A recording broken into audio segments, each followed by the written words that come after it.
நடிகை ஷாலினி ஒரு முன்னாள் இந்திய நடிகை மற்றும் குழந்தை நட்சத்திரம் ஆவார். இவர் மலையாளம் மற்றும் தமிழ் படங்களில் பணியாற்றியுள்ளார். 80களில் ஷாலினி மலையாளம் மற்றும் தமிழ் படங்களில் மிகவும் வெற்றிகரமான குழந்தை நட்சத்திரமாக இருந்துள்ளார். இவர் இயற்பெயர் ஷாலினி பாபு. இவர் பிறப்பு 20 நவம்பர் 1979. இவர் பிறந்த இடம் திருவள்ளா, கேரளா. இவரது கணவர் பெயர் அஜித் குமார். பிள்ளைகள் 2 பிள்ளைகள். ஷாலினி நடிப்பிலிருந்து சிறிது காலம் ஒதுங்கிய பிறகு ஷாலினி 1997ஆம் ஆண்டு மலையாளம் மற்றும் தமிழ் மொழி படங்களில் முன்னணி கதாநாயகியாக மீண்டும் வந்தார். அதிகாரப்பூர்வமாக படங்களில் இருந்து ஓய்வு பெறுவதற்கு முன்பு பிரபல தமிழ் நடிகர் அஜித் குமாரை மணந்தார்.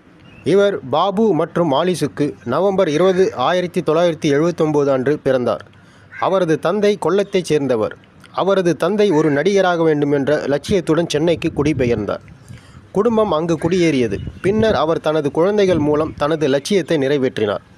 அவர் நடுத்தர குழந்தை. அவரது தங்கை ஷாமிலி மற்றும் அவரது மூத்த சகோதரர் ரிச்சர்ட் திரைப்படத்துறையில் நடிகர்கள். ஷாலினி சென்னை ஆதர்ஷ் வித்யாலயில் உள்ள பாத்திமா மெட்ரிகுலேஷன் மேல்நிலைப் பள்ளியில் LKG முதல் 8ஆம் வகுப்பு வரை படித்துள்ளார். ஷாலினி தனக்கு பேட்மேன் பிடிக்கும் என்று சில மாநில அளவிலான போட்டிகளில் விளையாடியுள்ளதாகவும் அவர் கூறியுள்ளார். ஷாலினி தனது வாழ்க்கையை பாசில் இயக்கிய என்டோ மாமா குட்டி டயம் மாக்கு படத்தில் குழந்தை நட்சத்திரமாக தொடங்கினார். 1980களில் பிற்பகுதியில் தூர்தர்ஷனில் ஒளிபரப்பான அம்லு என்ற தொலைக்காட்சி தொடரில் அவர் முக்கிய கதாபாத்திரத்தில் நடித்துள்ளார். அவரது சின்னமான சிகை அலங்காரம் முன் விளிம்புடன் கூடிய ஒரு குட்டையான பேபி ஷாலினி ஏர்கட் என்று பிரபலமாக அறியப்பட்டது. ஷாலினி மற்றும் ரிச்சர்ட் ரிஷி ஆகிய 3 உடன்பிறப்புகள் 1990ஆம் ஆண்டு தெலுங்கு மொழி பிளாக் பஸ்டர் திரைப்படமான ஜகதேக வீருடு அதிகோல கொத்தரியில் குழந்தை நட்சத்திரமாக நடித்துள்ளார். ஷாலினி விரைவில் படிக்கச் சென்றுள்ளார். மேலும் அவர் அணியாத்வரு மூலம் நடிக்க தொடங்கியுள்ளார். இது ஒரு பிளாக் பஸ்டராக அமைந்துள்ளது.